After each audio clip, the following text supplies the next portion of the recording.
Amitabh ji, transparency की ज़्यादा ज़रूरत नहीं है? आपको लगता है कि ये सारी चीज़ें दिखाती है कि भाई पॉलिटिकल पार्टियां जो कर रही हैं उसको लेकर जनता के मन में बड़े सारे सवाल उठते हैं, और आरटीआई एक्टिविस्ट जब ऐसे सवाल उठाते हैं तो फिर मामला जो है वो कहीं ना कहीं सस्पिशियस हो जाता है। देखिए, किसी के ऊपर में तुरंत उंगली उठा देना सबसे ज़्यादा आसान और सबसे पॉपुलिस्ट तरीका है। किसी को यदि आप न्यूज बनाना हो, किसी के लिए सस्ती लोकप्रियता हासिल करनी हो, तो किसी के ऊपर में तुरंत कोई कीचड़ फेंक दो, तुम भी न्यूज में आ जाओगे। लेकिन देखिए, जिम्मेवारी से बात यदि की जाए तो सबसे पहली चीज़ तो क्या है कि आज स्थितियां जो बनी हैं, जो बेहतर हुई हैं, उसमें इन्होंने खुद कहा कि छोटी पार्टियां जो है, छोटी कंपनीज हैं, उन्होंने पैसे दिए, बड़ी कंपनी नहीं दिया। अब बड़ी कंपनी किसको मानते हैं, छोटी कंपनी किसको मानते हैं, क्या टर्नओवर के रूप में मानते हैं? यदि मानते हैं और उसमें किसी ने नहीं दिया और किसी ने दिया, इस विषय पे चर्चा करने के बजाय क्या ये एक मिनट क्या ये सार्थक, ये एक कोशिश के नाते उसकी प्रशंसा नहीं कर सकते थे कि हाँ, कम से कम अब कंपनियों ने पैसा देना शुरू किया है? उसके अलावा जो इन्होंने कहा कि व्यक्तिगत रूप से नेता नहीं देते हैं, मैं कांग्रेस की बात तो नहीं करता, इन्हें जब ये 3 बार डीएमके का उदाहरण दे चुके हैं, मुझे मालूम नहीं डीएमके से इनका क्या रिश्ता है, लेकिन मैं इतना बताना चाहता हूँ, नहीं, एक चीज, डीएमके के नेताओं के पास यदि धन है और वो पार्टी को इंडिविजुअल लेवल पे देना चाहते हैं तो ये स्वागत है उनका, चाहे जितने भी पार्टी, मान लिया कि बड़े नेता धन नहीं दे रहे हैं, अपना उनकी तरफ से जो कंट्रीब्यूट, वो जो पार्टी के कंट्रीब्यूशन जुटाते हैं, जो जुटाते हैं, अशोक जी, नहीं, यही हमारे यहाँ ये इंडिविजुअलिस्टिक पैटर्न, व्यक्तिवादी परंपरा हमारे यहाँ कम से कम नहीं है। यदि कोई नेता किसी के पैसा के लिए किसी के पार्टी में दिलवाता है तो अपने नाम से एंट्री नहीं होती वहां जो एंट्री होती है। और मैं एक खास बात, सबसे पहले जब 95-96 में पहली बार भारतीय जनता पार्टी ने एक अनूठा प्रयोग किया पारदर्शिता लाने के लिए, वो आजीवन सहयोग निधि के नाम से, और वो आजीवन सहयोग निधि भारतीय राजनीति में सबसे पहला अनूठा उदाहरण था जिसमें कि एक वार्षिक रूप से हमारे सदस्यों की एक संख्या बनाने की बात थी, और आज भी चल रहा है, बहुत सक्सेसफुली चल रहा है। 5,000, 10,000 और 20,000 के लोग डोनेशन वार्षिक देते हैं, और बजाता उसका नाम भी पता सब कुछ हमारे यहाँ होता है, जो हमारे रिकॉर्ड्स में होता है। लेकिन इसीलिए बीजेपी ने जितने प्रयास किए, मैं इतनी तो अपेक्षा करता हूं कि इसके लिए एक प्रशंसा का शब्द मिले। वेंकटेश जी, आपको लगता है इस मामले में इलेक्शन कमीशन का रुख जो है वो भी थोड़ा प्रोएक्टिव होना चाहिए? और आपको निराशा हुई जब इलेक्शन कमीशन ने एक बात कही सीबीडीटी को, लेकिन सीबीडीटी इलेक्शन कमीशन की उसने कोई सुनवाई नहीं करी? जी बिल्कुल, ये पहली बार नहीं हो रही है और इसको लेकर मेरे ख्याल से चुनाव आयोग को और ज्यादा काम करना जरूरी है, क्योंकि पूरे देश की जनता जो है उनके साथ खड़े होकर ये मांग कर सकती है। सबसे पहले सन 2003 में जब नेताओं, राजनीतिक दलों के जो प्रत्याशी होते हैं चुनाव में, तो उनके जो एसेट्स और लाइबिलिटीज के जो एफिडेविट्स भरे जाते हैं और वो पब्लिक किया जाता है, उनका पूरा सीडी बनाकर उस जमाने के चुनाव आयोग ने उसको भी सीबीडीटी की तरफ भेजा था और बोला था इसका जांच करवाइए। 3 रिमाइंडर भेजे, कोई काम नहीं हुआ उसके ऊपर। आज की तारीख में जो भी जांच हो रही है वो या तो ऑपोजिशन पार्टीज एक दूसरे के कर रहे हैं और कहते हैं कि आपने अंडर वैल्यू किया, या आपने ये बताया नहीं, आपने कहा कि हमारे पास कोई गाड़ी नहीं है, या फिर मीडिया वाले या फिर संस्थाएं जैसे एसोसिएशन फॉर डेमोक्रेटिक रिफॉर्म्स जो है उस तरह के नेशनल इलेक्शन वॉच के दौरान उसके वो एनालिसिस करके पब्लिक में डालते हैं। लेकिन केवल इसमें सीबीडीटी को ही गुनहगार ठहराना काफी नहीं है।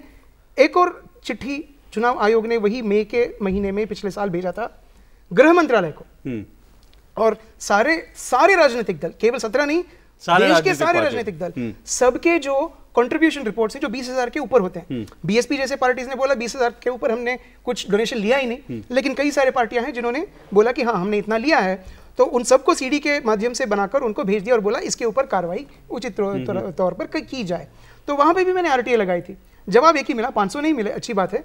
तो उन्होंने कहा हमने इसको देखा है, सारे 20,000 रुपए के नीचे हैं, और आय के स्रोत जो दान के जो स्रोत ये बता रहे हैं ये सारे लोकल हैं, इसलिए इसके ऊपर कोई जांच करने की जरूरत नहीं है। इसीलिए बात, आलोक जी, कुल मिलाकर इस मसले को देखें तो इस पर आपको लगता है कुछ अब होने की जरूरत है, क्योंकि चुनाव में एक बार फिर इन चुनाव में हम देख रहे हैं, आप खुद कह रहे हैं कि इसमें बड़ा पैसा खर्च हो रहा है। देखिए अशोक जी, चुनाव आयोग हो या किसी भी तरह की जो भी संवैधानिक संस्थाएं हैं, उनको हमेशा कांग्रेस पार्टी ने मजबूत करने का काम किया है। आज से 20 साल पहले जब हम एनएसयूआई और यूथ कांग्रेस में होते तो हमें नहीं पता चलता था कि क्या लिमिट है, किस कैंडिडेट ने क्या खर्च किया है। सूचना का अधिकार और इलेक्शन कमीशन की वेबसाइट पे सारी डिटेल्स डल जाना, आज माननीय मोदी जी के खिलाफ भी कार्रवाई हो जाना, मैं समझता हूं कि कांग्रेस पार्टी की ही जो धरातल जो हमने बनाया और जो इमारत उस पर धीरे धीरे बन रही है, उसी का आज नतीजा है कि ट्रांसपेरेंसी आ रही है। आपने देखा होगा कि इस बार इलेक्शन कमीशन ने विभिन्न चीज़ों के रेट्स, चाय का क्या रेट है, फूल माला का क्या रेट है, अगर कोई रैली होती है तो कुर्सी का, पंडाल का क्या रेट है, उन्होंने एक सेंट्रलाइज्ड लिस्ट बनाई है। सेंट्रलाइज्ड लिस्ट के द्वारा ही जितने भी खर्चे हो रहे हैं उनका तय करना, उनका आकलन करना हो रहा है। अमिताभ जी, आखिरी कमेंट आपका, कुल ट्रांसपेरेंसी के लिए आप क्या जनता से वादे करेंगे? देखिए, जो मुझे ये पारदर्शिता न सिर्फ चुनाव में बल्कि शासन के हर अंग में होना चाहिए, ये सिद्धांततः न सिर्फ भाजपा मानती है बल्कि प्रयासरत भी है कि वो पारदर्शिता और ईमानदार प्रशासन, पारदर्शी और ईमानदार प्रशासन लाए। यही हमारे मैनिफेस्टो में भी लिखा है। साथ में हमने अपने मैनिफेस्टो में जो चुनाव सुधार के वाले इसमें लिखा भी है कि हम जो राज्य और केंद्र के चुनाव भी साथ हों ताकि चुनाव खर्चों की सीमा घटे, ये भी हमारा एक प्रयास है। और साथ में हमने जो व्यावहारिक स्तर पर जो खर्चों की सीमा तय हो, जो अव्यावहारिक है खर्चों की सीमा महंगाई के स्तर पे और भी जितनी चीज़ें उस पर एक नई सीमा तय हो, ये भी भारतीय जनता पार्टी ने अपने मैनिफेस्टो में लिखा है। उसके अलावा मैं एक बात करना चाहता हूं कि भारतीय जनता पार्टी ने न सिर्फ आजीवन सहयोग निधि का प्रयास किया बल्कि इस चुनाव में उसने एक वोट एक नोट की भी एक परिकल्पना की, जो एक बहुत सार्थक कदम है इस दिशा में। वेंकटेश जी, बहुत संक्षेप में आपसे जानना चाहूंगा, दरअसल हल क्या है चुनाव के बाद? क्या इस पर किस तरह से मामला आगे बढ़ना चाहिए? क्या पॉलिटिकल पार्टियों को आरटीआई के दायरे में लाया जाए, यही सबसे बड़ा मसला है, या फिर कुछ और हमें जो हैं जो पेचीज हैं, जो लूज नट्स हैं, उनको हमें टाइट करना पड़ेगा? देखिए, सबसे पहले तो मैं ये स्पष्टीकरण दे दूं कि केंद्रीय सूचना आयोग का जो निर्देश था कि 6 राष्ट्रीय स्तर के राजनीतिक दल जो हैं वो आरटीआई के तहत सार्वजनिक प्राधिकरण माने जाएंगे, उसको अभी तक ना तो किसी कोर्ट में चुनौती दी गई है, ना फिर किसी संशोधन के माध्यम से उसको खत्म किया गया है। तो आज की तारीख में 6 के 6 राष्ट्रीय स्तर के राजनीतिक दल आरटीआई के दायरे में आते हैं, और यदि कोई भी व्यक्ति उनसे जानकारी मांगता है अधिकृत रूप से आरटीआई एप्लीकेशन डालकर, तो उनको जवाब देना उनकी जिम्मेदारी है। आदर्श स्थिति बात कर रहे हैं जो तो नहीं लोग मांग रहे हैं। जी। अब ये कह रहे हैं कि किसी दल से शायद जुड़े होंगे। जी नहीं जी, हमारे जैसे बहुत सारे सामान्य नागरिक हैं जो इस देश से जुड़े हैं और इस देश को और आगे देखना चाहते हैं, यहाँ पे पारदर्शिता कायम होते हुए देखना चाहते हैं, जवाबदेही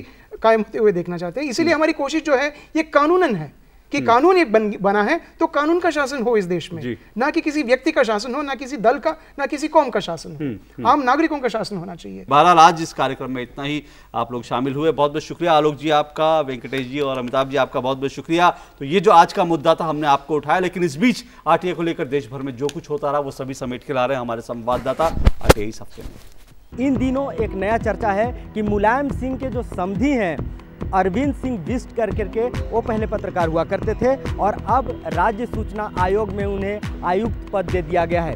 पिछले दिनों अशोक कुमार गोयल करके एक आरटीआई एक्टिविस्ट हैं जो सूचना मांगने के लिए बिष्ट साहब के ऑफिस में चले गए। बिष्ट साहब ने अपने कर्मचारियों को उन्हें धक्का मार करके बाहर निकालने की बात कही और उन्हें बाहर निकाल दिया गया, और उसी रात कुछ पुलिस वालों को भेज करके विभिन्न धाराओं में फंसा करके और इनको अशोक कुमार गोयल को जेल में डाल दिया गया।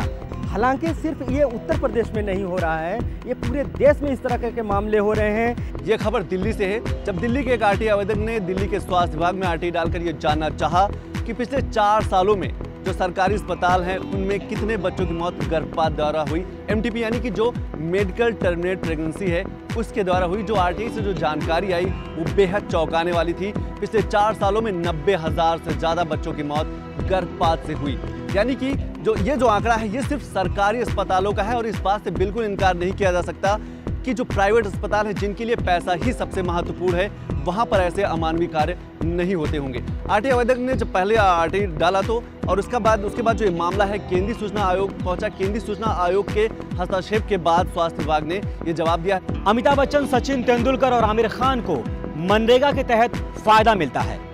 सुनकर आपको भी हैरानी हो रही होगी, लेकिन आरटीआई से ये बात सामने आई है और खबर ये गोवा से सामने आई है।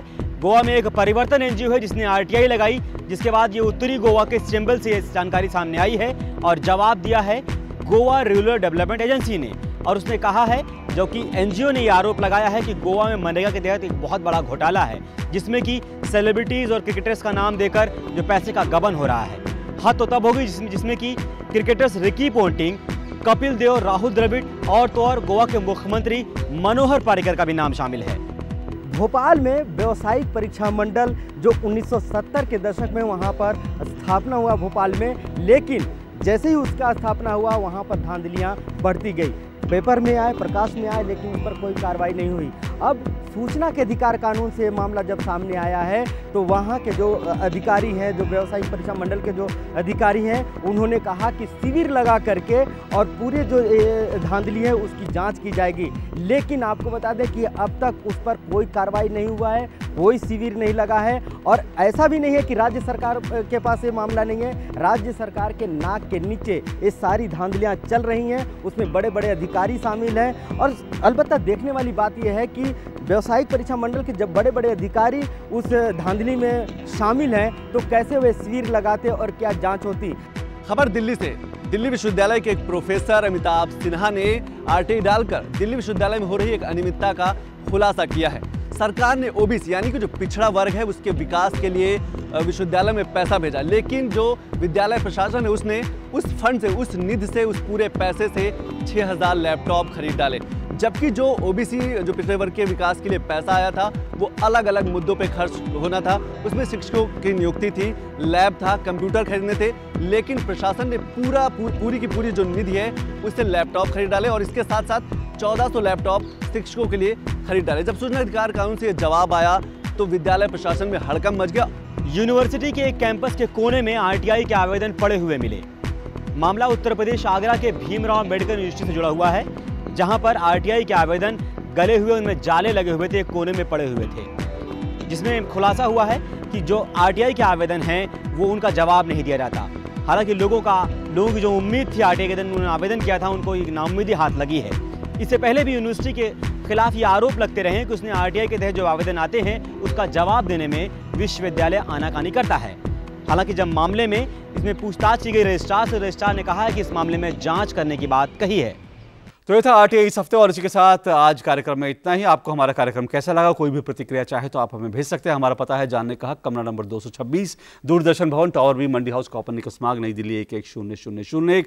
आप चाहे तो हमें ईमेल कर सकते हैं। हमारा ईमेल आईडी है जानने का हक @gmail.com और आपके टेलीविजन स्क्रीन पर हमारा ट्विटर हैंडल भी है, आप उससे भी जुड़कर आप अपनी प्रतिक्रिया हमें भेज सकते हैं। हमें इनका इंतजार रहेगा। फिलहाल इस हफ्ते इतना ही, इजाज़त दीजिए, नमस्कार।